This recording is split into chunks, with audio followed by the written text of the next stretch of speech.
In the previous videos when we were reviewing differentiation, we were working entirely with explicit functions.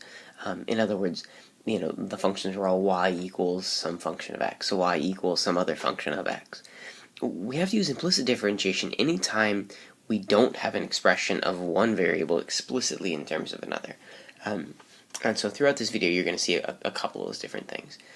The thing to remember about implicit differentiation, if we're reviewing, is that anytime we take the derivative of a variable other than the independent variable of differentiation, in other words, like for this problem here, this example where it says define dy dt, dt is the variable of differentiation, right? Anytime you take the derivative of something that's not that thing, we have to apply the chain rule and multiply by the derivative of that variable, right? So we'll go ahead and do the example that I have below, right? Find dy dt if that expression, right? So we work from left to right. First things first, what is the derivative of y? The derivative of y with respect to t is dy dt. So dy dt is, now what's the derivative of 2x squared?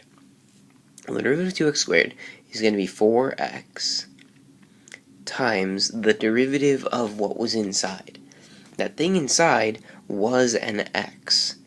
Now normally we would just do 1 because we're doing dy dx, but because this is dy dt, because I'm doing the derivative with respect to t, I multiply here by dx dt. Right? Then, for our next part, this is basically the product rule. I have minus 3x and I have t.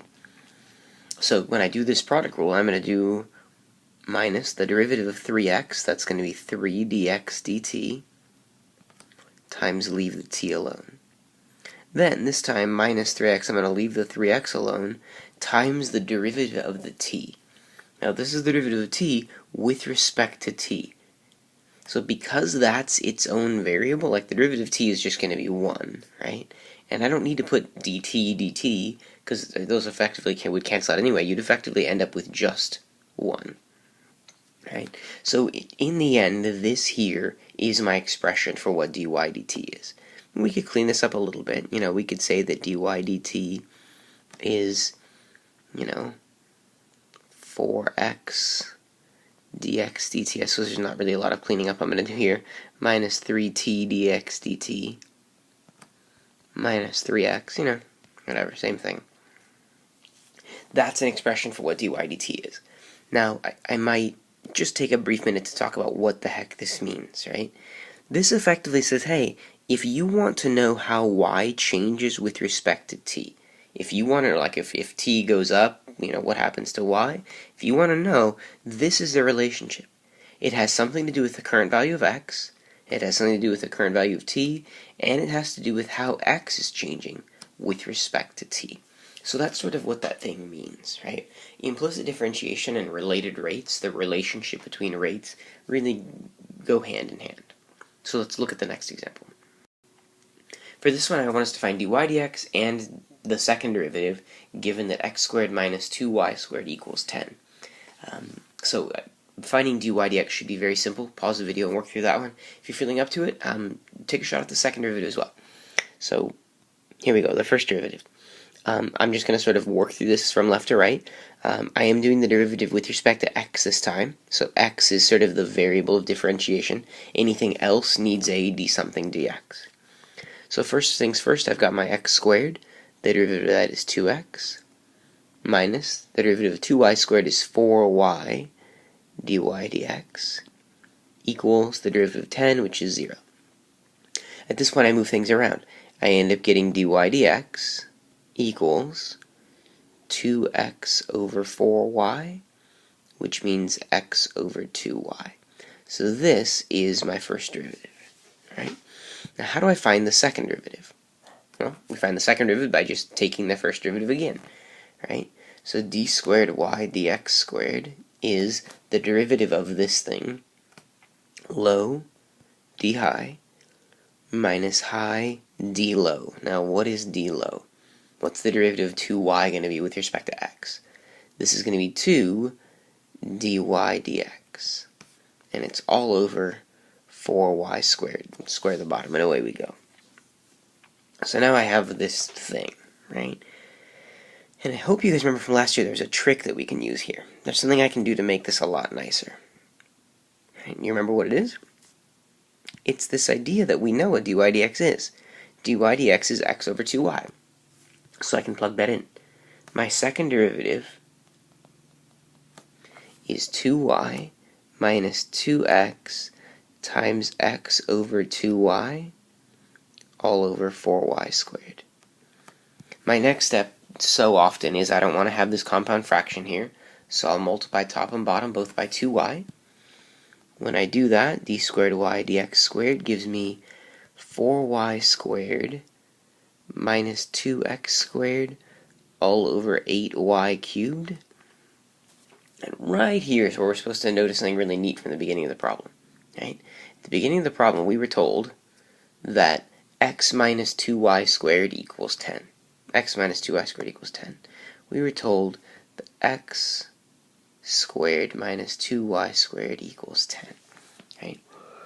If you factor a negative 2 out of the top, if you factor out a negative 2, you'll have x squared minus 2y squared all over 8y cubed, and we see that this thing here is going to turn into 10. So when we simplify this thing further, we end up with negative 20 over 8y cubed. Those can both be divided by 4, so I get negative 5 over 2y cubed. And this is my second derivative, which is neat. It means that the second derivative only depends on y. X, turns out, doesn't matter. Okay? So this is an example of a specific problem where we were finding both the first and second derivatives using implicit differentiation. So for this third example, this again is sort of getting into related rates territory, right? I'm giving us v equals pi r squared h, which is the formula for the volume of a cylinder, and I want to find an expression for dh dt, right? So if I want to find dh dt, what do I need to take the derivative with respect to? I need to find the derivative with respect to t. So pause the video, work through this, and find the derivative with respect to t. You should have dv dt equals, now I have a product rule here, right? There's pi r squared and there's h. So this is going to be 2 pi r dr dt h plus pi r squared dh dt. Right? And the problem asked for me to find an expression for dh dt. So I need to solve for that thing. And this may not be pretty, but here we go. I'm going to have dv dt minus 2 pi rh dr dt. I just took this thing and moved it to the other side. So this is equal to pi r squared dh dt. And then my last step is to divide by pi r squared. So I end up with dh dt is dv dt minus 2 pi rh dr dt all over pi r squared. And again, you may be looking at this going like, man, that's terrible. This is a huge mess. Maybe, but this actually means something. This says if you want to find how quickly the height of a cylinder is changing, it's related to how fast the radius might be changing and how fast the volume might be changing. It's also related to the current radius, the current height. Like, it's related to all these things, and this gives us the relationship between those rates.